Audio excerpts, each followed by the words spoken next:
much greatest, highest, I will come to thee.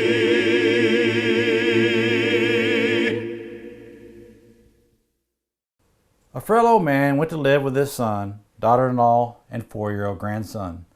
The old man's hands trembled, and his eyesight was blurred, and his step faltered. The family ate together at the table, but the elderly grandfather's shaky hands and failing sight made eating difficult. Peas rolled off his spoon and onto the floor. When he grasped the glass, milk spilled on the tablecloth, and the son and the daughter-in-law became irritated with the mess. "We must do something about grandfather," said the son. "I've had enough of his spilled milk, noisy eating, and food on the floor." So the husband and wife set a small table in the corner. Their grandfather ate alone while the rest of the family enjoyed dinner. Since grandfather had broken a dish or two, his food was served in a wooden bowl.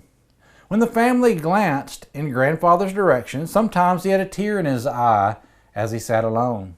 Still, the only words the couple had for him were sharp admonitions when he dropped a fork or spilled food. The 4-year-old watched it all in silence. And one evening before supper, the father noticed his son playing with the wood scraps on the floor. He asked the child sweetly, "What are you making?" Just as sweetly, the boy responded, "Oh, I'm making a little bowl for you and Mama to eat your food from when I grow up." The 4-year-old smiled and went back to his work. The words so struck the parents that they were speechless. The tears started to stream down their cheeks. Though no word was spoken, both knew what must be done. That evening, the husband took grandfather's hand and gently led him back to the family table. And for the remainder of his days, he ate every meal with the family. And for some reason, neither husband nor wife seemed to care any longer when a fork was dropped, milk spilled, or the tablecloth got soiled. Now, children are remarkably perceptive. Their eyes observe everything. Their ears, they hear everything. And their minds even process the message they absorb. If they see us patiently providing a happy home and an atmosphere for our family members, they will imitate that attitude for the rest of their lives. This story makes me think of what Jesus said in Matthew 7, verse number 12. "Therefore, whatever you want men to do to you, do also to them. For this is the law and the prophets." Many times we don't give much thought about how we treat others. Sometimes we get very annoyed about how some people do certain things that they have no control over.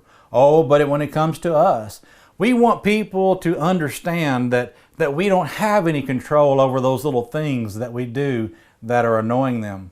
For example, when our kids come tracking in mud on the carpet when they had no idea they had mud on their shoes, we might go berserk.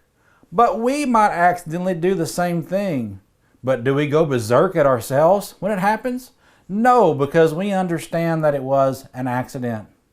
Maybe someone in your house had a bad cold and kept clearing his throat and blowing his nose, and you were getting really tired of hearing that over and over again. And maybe you yelled at them and said, "I wish you would just stop doing that." But you know what? Whenever we have that cold and we're having to blow our nose and we're going through that misery and having to clear our throats all the time, we want people to give us sympathy. Notice how that always works out that way? You know, in our story, the 4-year-old was learning how to treat his parents when they got older. So we need to realize that our kids are watching us, and many times they will treat us and others just as we treat others. Of course, we also can influence how others are going to treat people based upon our actions as well, especially those who look up to us. So the moral of the story is what Jesus said. Therefore, whatever you want men to do to you, do also to them.